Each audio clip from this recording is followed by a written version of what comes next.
Yo, what's going on, guys? Crispy Flakes here. Welcome to Extra Crispy. For today's video, man, we got ranking the greatest small forwards from every NBA team for 2021. So, I checked out the point guard and shooting guard version of this video by Austin Sweat, by the way. Link to his channel in the description below.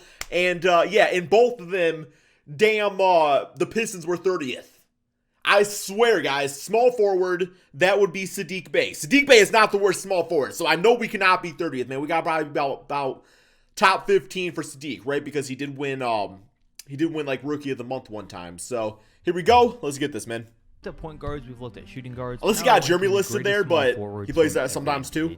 We've got a lot of small forwards to get through. They're always one of the most exciting positions to rank, and we're about halfway through ranking every position now, so comment down below if you're enjoying them. Let's not waste any more time. I'm enjoying them. Let's get into it. In the 30th spot, we have the Wizards. Let's go, man, not 30th! Who was drafted 9th overall by them this past year, but hasn't really shown any promise so far. Easily takes this Wizards spot, though, because Scott Brooks sucks that he doesn't utilize him correctly. Position. 29, the Magic and James Ennis. Orlando's got a few talented young players at most positions, but small forward isn't one of them because most forgettable player in the NBA, really isn't all that great. James Ennis. 28, the Cavs and Cedi Osman. For some reason, everyone always acted like Osman had a lot of potential, and I just never saw it, but hopefully now it's clear that...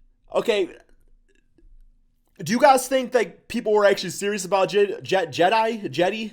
Or do you think it was like a Brian Scalabrine situation where it's just like, oh man, like let's juice this guy up? But we all kind of know. Nobody's gonna say it, but we all kind of know, man. It's not that good in the NBA. Brian Scalabrine be roasting dudes 1v1 though. That he's just an average player. Just saying. Why he ranks here. 27, the Knicks and Reggie Bullock. Kevin Knox used to take the spot for the Knicks the past couple of years, and he's still on the roster, but I mean barely. He's pretty much fallen out of the rotation because he needs a new team. Has yet to show any major improvements. Bullock, on the other hand, is a pretty solid role player. Then for 26, we have the Rockets and Jayshawn Tate. You probably haven't heard much about the Jayshawn but he's had a solid year for Houston. Now as a two-way player, David Nwaba gives Tate a run for his money here, but since the Rockets are so bad, I need to shave this damn mustache, bro. It's bothering me, man. Is making the most of it. The Spurs take 25 for Keldon Johnson, and ooh. I mean, nothing too special here. Really, man? Yo, Keldon Johnson's gonna be a beast, bro. Keldon Johnson, I think, has like, okay, I guess not every single player could be an all-star, because I always say like all-star potential. Keldon Johnson has really solid potential. He's gonna be really good. But for 24, we have the Pistons with Saddiq Bey, who at 24. Oh my D, yo, at 24? Okay, I better see 23 small forwards better. I will let you guys know if the 23 listed above is better than Saddiq Bey, man. This dude literally, bro, had like 5 threes in 2 seconds in a game the other night. It was about a week ago now, whatever it was. But, man... who's quietly been a big part of this year's Rookie of the Year race, have put together a young roster with a good amount of potential. And Bey's one of them. He might not just yet be better than a few of the guys ahead of him, but he definitely I'll has be the more judge potential than they do. 24, the Mavs have Dorian Finney. Oh! You got Dorian Finney-Smith. Sound like a damn nanny name, bro. It sounds like the damn, bro, what's the movie, man? I don't know, bro. He sounds like he should be playing damn like along like Mary Poppins or something, that nickname, bro. Over Saddiq Smith, who's a solid all-around player, nothing too special, and he usually does play power forward, but with Porzingis and Kleber as Dallas's big men, he's mostly played small forward recently. Then we have Danny Green for the 76ers. Oh, God. At 22, and if we're ignoring the shot that he missed in the NBA Finals, most of us can agree that Danny's a very valuable 3-and-D player. I mean, he usually comes up big in the playoffs, and throughout the regular season, bro, we all take Saddiq over Danny. Hard to play with. And speaking of team players, there's few as good in that role than Thaddeus Young at 21. Thaddeus is nice. Zach LaVine has said he's one of his favorite teammates, and that he wouldn't be able to do what he has. Yo, I thought Thaddeus was playing like power forward, and on 2K he said he'd be playing some damn center. I thought Patrick Williams was their small forward, but I haven't really watched the Bulls game as of late, so maybe I'm him on the team, and that's know, big. He's the ultimate teammate and a great all-around player. Another great two-way player is OG Anunoby at 20 for the Raptors. Solid player. Now, he's shown all the talent on defense. It's just his offensive. Saddiq should have been like 22, 21. He's still got a long way to go, but these guys are all getting better. I like the progress he's made so far. Lou Dort at 19 for OKC is in a similar position because he's easily one of the best one-on-one defenders in the league, and that's been on display multiple times recently in the past year when he's had to guard LeBron and most notably James Harden in last year's. Yo, what do you guys all put in your damn water over there at OKC? You guys are always getting some good ass like perimeter defensive players, man. You got Dort now, who's actually has some offense. You had Roberson before him. Gary Payton. Well, that was on the Seattle, so. Okay, it's been two. You guys have had two really good defensive players. Okay. Playoffs. He's got elite defense already. You know what I'm talking about, like those type of players. On the other end, which he's already done a great job of doubling his points per game from last year. And he ranks higher than OG because his defense is a step ahead. Then next up, shout out to Mikal Bridges at 18 for been Phoenix, nice. Who's one of the unsung heroes of that team. And the future is very bright for him, given his skill set and the fact that Yo, what is that? Bro, why you got that damn Chuck Hayes, like, hingy free throw release? Look at this. Heroes of that team. He's like hingy with it, man. Then next up, shout out to Mikal Bridges at 18. You guys see what I'm talking about? Who's one of the Look at this, right where he shoots it. Heroes. Right there. Y'all see that?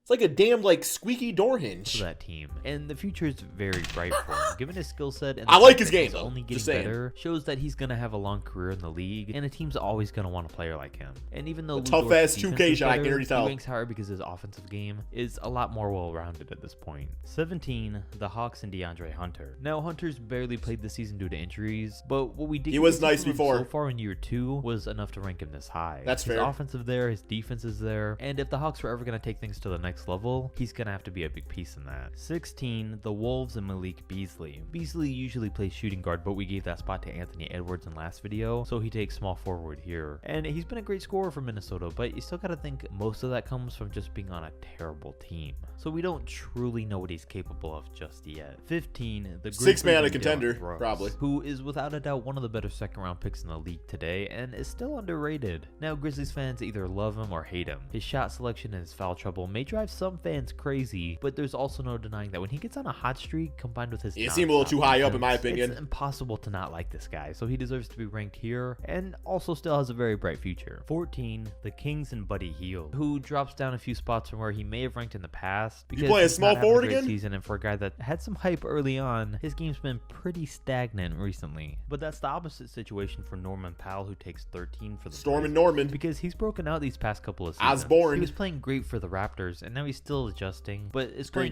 just as good at small forward in Portland. And as a guy that can score and is also one of the best three-point shooters in the entire NBA, it was no question to rank him this high. 12, the Pacers with Karis LeVert. Now I expected that when Karis got on a new team, he would quickly break out, and it hasn't happened yet, and his game hasn't shown any major improvements so far. But he's still a solid player. Because I still think it's coming. Then we got the Nuggets at 11 with Michael Porter Jr. And MPJ didn't have a great rookie season last year and didn't rank anywhere near this high, but now he's earned a near top 10 ranking. It's still clear that it's only his second season though. I want to see him be more aggressive, drive to the basket more, and actually he's had some really good moments. I think he's kind of a victim of the moment type of thing. Man, top 11. Playmaker. I hope he just doesn't turn out to be a pure scorer. If his game makes the right steps though, he'll be a top 10, maybe even a top 5 small forward in no time. Crazy. Number 10, the Jazz and Bojan Bogdanovic. I've said it before, I'm a big fan of Bojan's game, and he's definitely underrated. Yeah, I thought he fell off this year. Wiggins, who takes the number 9 spot for the Golden State Warriors. And I'm pretty sure this is Wiggins' first time making it in the top 10 of a small forward ranking video. And his defense and shooting brought him here. Steve Kerr's made it a point to make him Golden State's go-to defender this year. And it's worked because we all know the potential's always been there. And his three-point shooting's made a huge jump too. But I mean, how could it not, being surrounded by 3 of the greatest shooters of all time? Now in the long run, I don't think that's true practice-wise. Better than he's been playing this year, but it's good to see him at least finally show some improvement. 8, the Hornets and Gordon Hayward, and it's been great to see the Hornets finally having a good season and looking like they have some good years ahead of them. And Gordon's had a good year. On any other team though, he'd be considered overpaid, but for the Hornets, it was a good deal because that's what they have to do to lure in this type of talent. Yeah, I suppose too much injury history though still with them. It's like they like this season, next season. I mean, even this season's been injured and stuff. So it's like the contract's gonna be looking up for. I got a feeling in 3-4 years though, like it's gonna be up. I think it's 4-year deal. So the final 2 seasons might be a little rough, but we'll see. Hopefully he can just stay healthy though. Especially when you've been that bad for that long. Number 7, Chris Middleton for the Bucks. Nothing really new with Middleton. He has been in more of a leadership role on the court. Good, efficient guy. Great, but besides that, we know why he ranks here. And Brandon Ingram comes in at 6 for the Pelicans, and it's been a rough year for him. He went from thinking he was going to be the Pelicans' superstar. Oh, bash him with that damn stick for it. Put it down, bro. Damn, man. In 1 year. But no, sure, Zion has taken the spotlight, but there's no reason these two can't coexist, and I think they will because Ingram's still having a career year. And so is does Jaylen Brown at 5 for the Celtics. Hey, good It took him a while to selection. get to this point. A few years back, Underrated. I didn't know that he would, but he's gotten better at every season and will continue to. It's just up to the Celtics front office now to get himself and Tatum a winning roster, because this one's not it. Number 4, the Heat and Jimmy Butler. Jimmy at it has 4? not been a great season for Miami, but we all still know why Jimmy deserves this number 4 spot, and I'm sure we can imagine how much worse. I'm trying to think who's, obviously gonna have LeBron above him. Kawhi. Who am I missing? Durant. Or is Durant considered a power forward, though? I would say Durant's more of a power forward. This team would be without him. Of course, we expected them to be better after their finals run, but they weren't good in last year's regular season either. I do gotta say though, Butler's been a terrible 3-point shooter these past 2 years at 23% from 3. Damn, that's rough. 2 a game. If he would just work on that and get his shot to be a lot better, he would be such a... See, but that's why I respect Ben Simmons, because, like, nobody's roasting Jimmy, really, for being a bad 3-point shooter, but he doesn't really take a lot of attempts. But, like, obviously, if he took 0, it would probably be better for his game, right? And that's the same like Ben Simmons. It's like Ben Simmons would probably shoot, like, damn 22%, but he doesn't shoot him because he knows he'd be bad at him. So, like, I kind of respect that Ben Simmons just doesn't, like, doesn't launch up threes just to, like, impress the crowd. You know what I'm saying? A better player. Number 3, the Clippers and Kawhi Leonard, and Leonard easily deserves a spot for obvious reasons, but I still couldn't rank him any higher than the 2 players ahead of him, like number 2 and Kevin Durant for the Nets. We're finally getting to see Kevin Durant. Yeah, Durant be playing about 17 minutes a game, scoring 34 points and 11 rebounds and 12 assists, it seems like. On one of these ranking videos, after I wasn't able to include him in last year's. Now I get KD's missed a lot of time this season, but when he does play, he's almost the same exact player he was before his injury. So yes, he does rank over Kawhi Leonard. I didn't think he was playing and power of course, forward, though. The number 1 goes to the Lakers and LeBron James. Easy. Who's also missing a good amount of time right now. But when healthy, no one is still really even close to nail, man. Spot from it. Hold on to it, I we got guess. the power forward rankings coming up next, and they're finally actually pretty interesting this year. So make sure to like, comment, and subscribe now so you don't miss out later when I upload that video. All right, very good video.